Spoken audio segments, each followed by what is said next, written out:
নমস্কার বন্ধুরা, জয়শ্রী প্রদীপ কিচেন ব্লগে সবাইকে স্বাগতম। আজ আমি আপনাদের কচুরমুখী বা গাটি কচুর ঝাল রান্না করে দেখাবো। তবে চলুন বন্ধুরা, খুব বেশি দেরি না করে আমি রেসিপিটা শুরু করি। এখানে গাটি কচুগুলো আমি এরকম শেপ করে কেটে নিয়েছি। দুটো মাঝারি সাইজের আলু আমি এরকম শেপ করে কেটে নিয়েছি। তবে আপনারা চাইলে আপনাদের পছন্দ মতো করে শেপ করে কেটে নিতে পারেন। কড়াই চাপিয়ে দিয়েছি। কড়াই আমি ভালো করে গরম করে নিয়েছি। এবারে কড়াইতে আমি সর্ষের তেল দিয়ে দেব।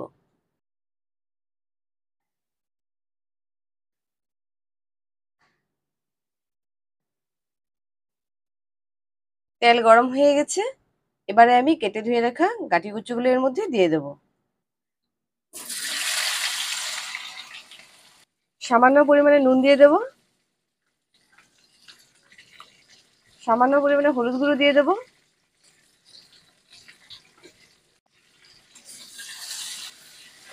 গাটি কচুগুলো ভালো করে নেড়ে চেড়ে ভেজে নেব।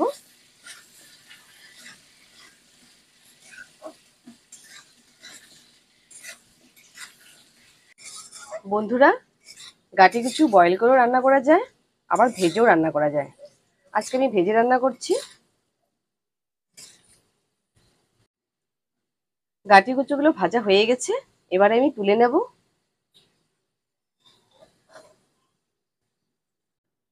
এবারে কেটে ধুয়ে রাখা আলুগুলো ভেজে নেব। সামান্য পরিমাণে নুন দিয়ে দেব। সামান্য পরিমাণে হলুদ গুঁড়ো দিয়ে দেব।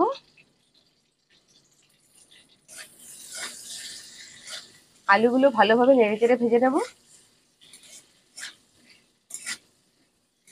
আলুগুলো আমি লাল লাল করে ভেজে নিয়েছি। এবারে তুলে নেব।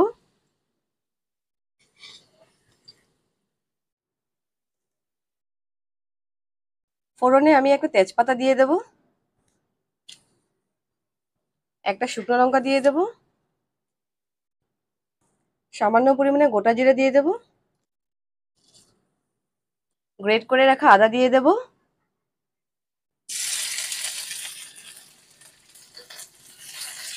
ফোড়নটাকে আমি কয়েক সেকেন্ড ভেজে নেব।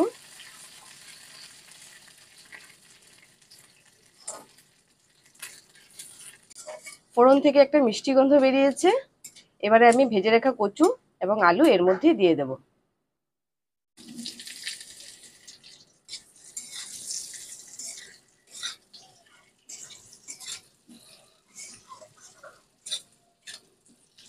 গাটি কচু এবং আলু প্রথমে আমি একটু নাড়াচাড়া করে নেব।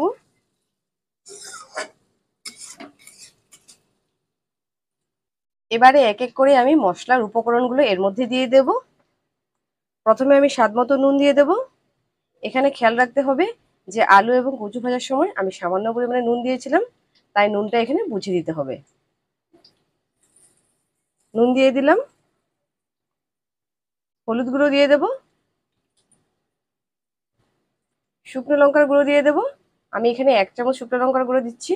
আপনারা যেরকম ঝাল পছন্দ করেন সেই অনুযায়ী দেবেন। 1 চামচ জিরে গুঁড়ো দিয়ে দেব। 1.5 চামচ ধনে গুঁড়ো দিয়ে দেব।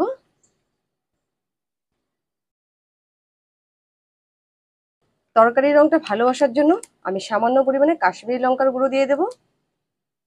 বন্ধুরা, কাশ্মীরি লঙ্কার গুঁড়ো দিলে তরকারিটা ঝাল হবে না, কিন্তু খুব সুন্দর কালার হবে। বন্ধুরা, যেহেতু আমি গুঁড়ো মশলা দিয়ে রান্না করছি, তাই আমি সামান্য পরিমাণে জল দিয়ে দেব, যাতে আমি মশলার সাথে আলু আর কচুগুলো ভালোভাবে কষিয়ে নিতে পারি।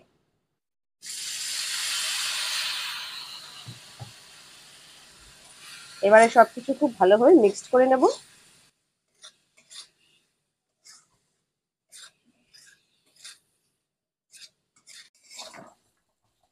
বন্ধুরা, গাঠির কচু এবং আলু মশলার সাথে আমি খুব ভালো করে কষিয়ে নিয়েছি।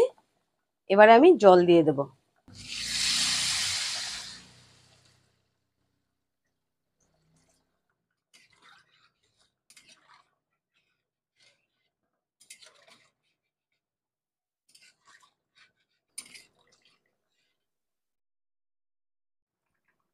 দুটো কাঁচা লঙ্কা আমি চিড়ে নিয়েছি। এবারে এর মধ্যে দিয়ে দেব।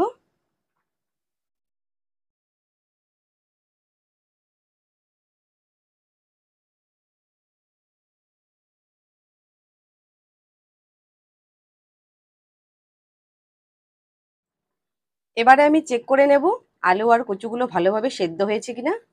এই যে দেখুন, আলুগুলো খুব ভালোভাবে সেদ্ধ হয়ে গেছে, কচুগুলোও খুব ভালোভাবে সেদ্ধ হয়ে গেছে, একদম মোমের মতো গলে গেছে। এবারে আমি ধনেপাতা কুচি এর মধ্যে দিয়ে দেব।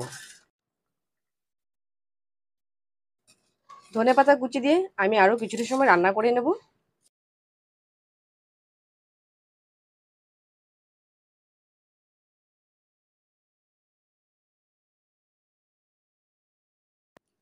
বন্ধুরা, আমি এই পরিমাণ গ্রেভি রেখেছি কারণ তরকারিটা ঠান্ডা হলে গ্রেভিটা অনেকটাই টেনে নেবে।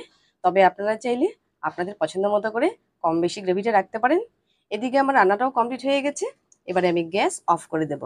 এই যে দেখুন বন্ধুরা, গাঠির কচুর তরকারিটা দেখতে কত সুন্দর হয়েছে, খেতেও কিন্তু ততটাই সুস্বাদু হবে। আপনারা একবার হলেও বাড়িতে এই রেসিপিটা ট্রাই করবেন এবং অবশ্য আপনাদের মতামত আমাদের কমেন্ট বক্সে লিখে জানাবেন।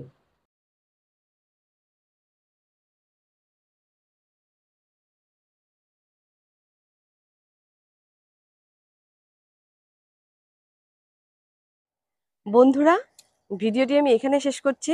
যদি ভিডিওটি আপনাদের ভালো লেগে থাকে তাহলে অবশ্যই একটি লাইক করবেন, কমেন্ট করবেন, শেয়ার করবেন এবং প্লিজ আমাদের চ্যানেলটাকে সাবস্ক্রাইব করে অবশ্যই আমাদের পাশে থাকবেন এবং পাশের যে বেল আইকনটি আছে সেখানে ক্লিক করে দেবেন। পরবর্তী ভিডিওতে আবারও একটি নতুন রেসিপি নিয়ে আমি আপনাদের সামনে হাজির হচ্ছি। সকলে ভালো থাকবেন এবং সুস্থ থাকবেন। ধন্যবাদ।